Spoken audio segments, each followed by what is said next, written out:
have, it has not gotten better doing what we have done. And that's going to be a reoccurring theme in my talk. Doing what we have done, business as usual, is not good enough to put our businesses where they need to be. So let's talk about some strategies for entrepreneurial success, because we do believe, at least at Medgar Evers and those that are working with me, we do believe that entrepreneurship is a way for us to decrease that gap. I want to talk just a bit about the launch. A lot of folks believe that they have to incur a lot of money and do a lot of different things before they can launch. What I'm going to suggest to you is that you can launch, but invest in your experiences, invest in your knowledge. In Western Air Bahamas, this was a family-owned business. The young lady started when she was 13. And what was she doing? She was carrying bags.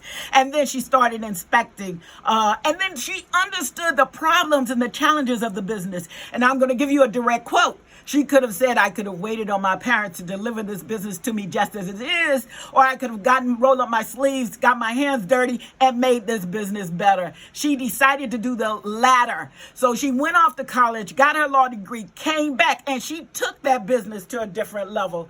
I want to talk about Lexus of Huntsville just once a little bit. Some of us are saying, well, I'm an administrative assistant. I'm doing this, I'm doing that. I'm not ready. The challenge is to get ready. In this particular example, she was a secretary. She took advantage of the management trainee programs. She took advantage of the franchise programs, and then she went out and got her own franchise. Then she became the only Lexus dealer, and she wasn't just sitting on her heels willing to take the debt as it was. She paid for her dealership in half the time that was required. And so she learned from the beginning to learn that industry, that business from the ground up, and then she launched out.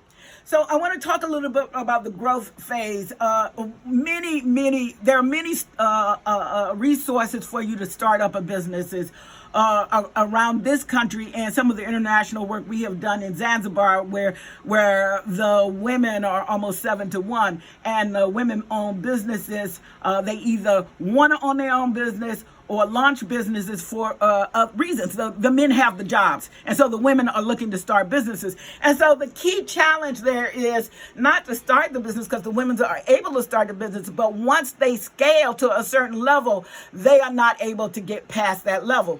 What Goldman Sachs has done is said, access to capital is a problem, but it is not the only problem. What they did to help the women-owned businesses grow is they put a whole team around those entrepreneurial women. They first did outreach. Many people said, well, the venture capitalists don't come to blacks, and it's true. You can find very few venture capitalists funding Black businesses, and funding women businesses is even smaller. But they did their homework, they found them, and then they wrapped resources around them so that those businesses could scale to the next level, providing more jobs for more people in those communities that they serve.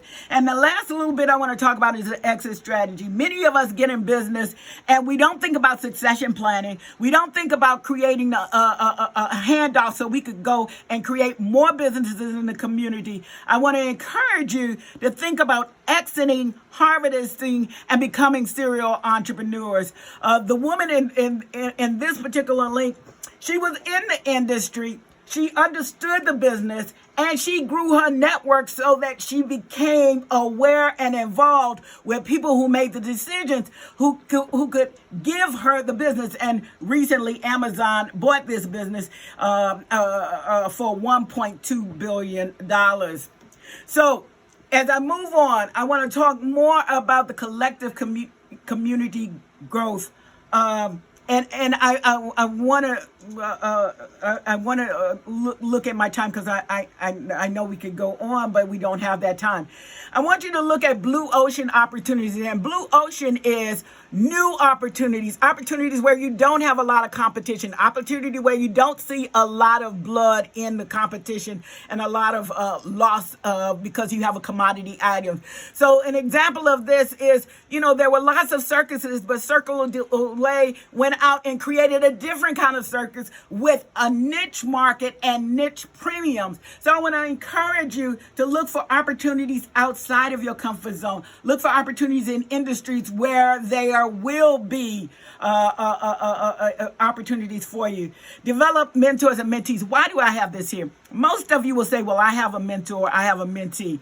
I was in a workshop in London in November, and my colleague, who was an Asian male, said, Joanne, we will need so many of those entrepreneurs to do what you're saying we should do. And I said, we can create it, but we can't create it if you as a mentor only have one mentee. We're going to have to roll up our sleeves. We're going to have to embrace those young women, and we're going to have to look for mentors, multiple mentors in the industry for ourselves so that we can help our mentees grow. We need to seek diverse sponsorship and partnerships and networks.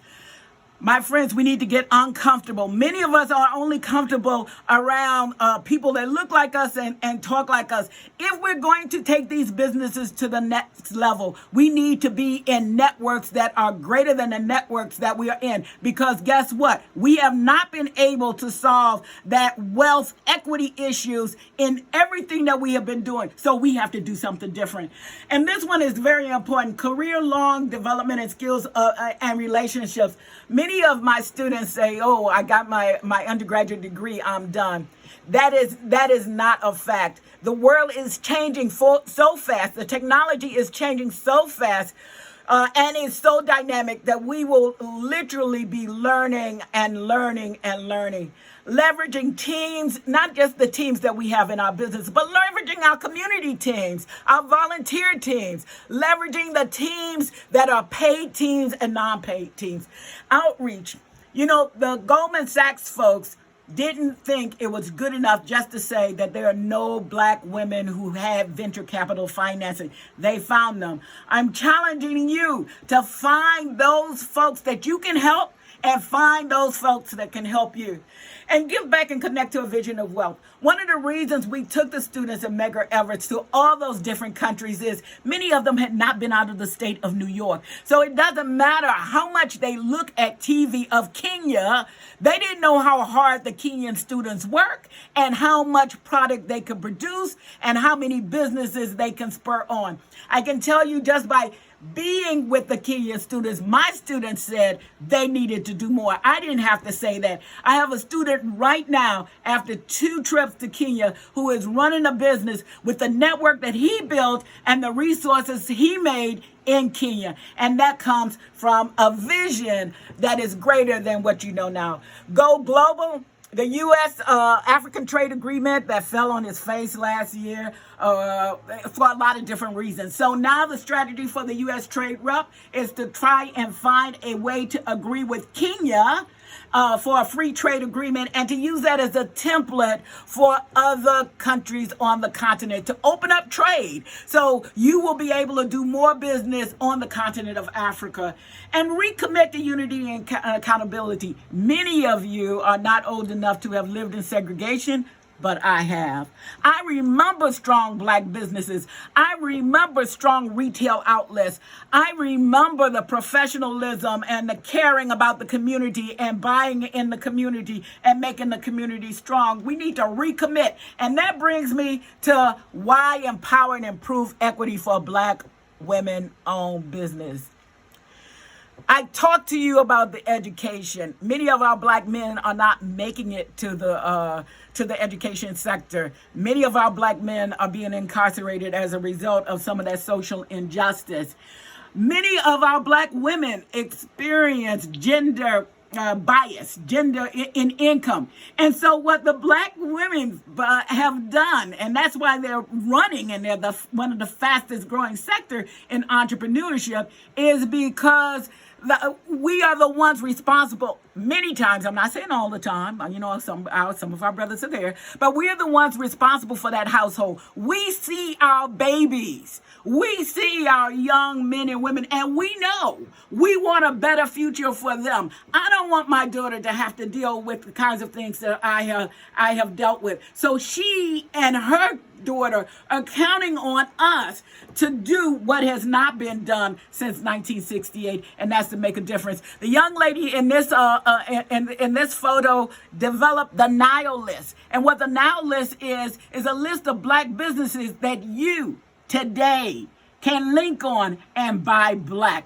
There is no excuse anymore. And all of those businesses deliver virtual. So even if you're in Brooklyn and you say, well, that particular business is in Manhattan or that particular business in the Bronx, you still can do business with someone even in Florida or on the West Coast that's a black business. And she's not the only one. She's the one that's talking about it now, but there are others, and she lists them in the article that links to it. So in conclusion, and I've finally gotten here, there is going to be much equity, access, and opportunity for all of us after COVID-19. But you need to have the right skill set. You need to have the right vision. You need to understand where the market is going and how to get there first. You need to leverage your great diversity and your creativity for capacity builders. We, black women, are survivors. We take care of our homes. We create something out of nothing. One of the articles that I've sent to you that's on the link, it talks about this black woman in Brooklyn where she can't open her business, and she reinvigorated a different business so that she could continue on, not the same, but as a different business. The power to collaborate, launch, and develop and grow business is within your hands. This, my friends, is the call to action, to mobilize. Don't look for someone else to pick up the gauntlet and what they're going to do. Don't talk about the government programs that's coming down the line. Don't talk about the corporations who have nothing but a lot to say about how much money they just want to throw into the community, and we look 10 years later and we can't find where that money was.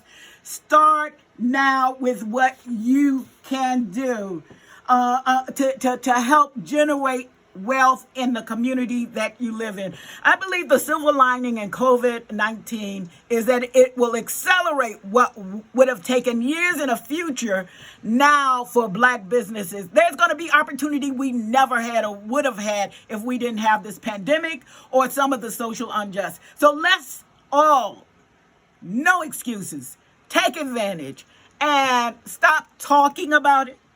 Stop looking at people walking. But take action and do something to make a difference, not just in your home, not just in your community, but help us change the world. Our children are watching. Thank you.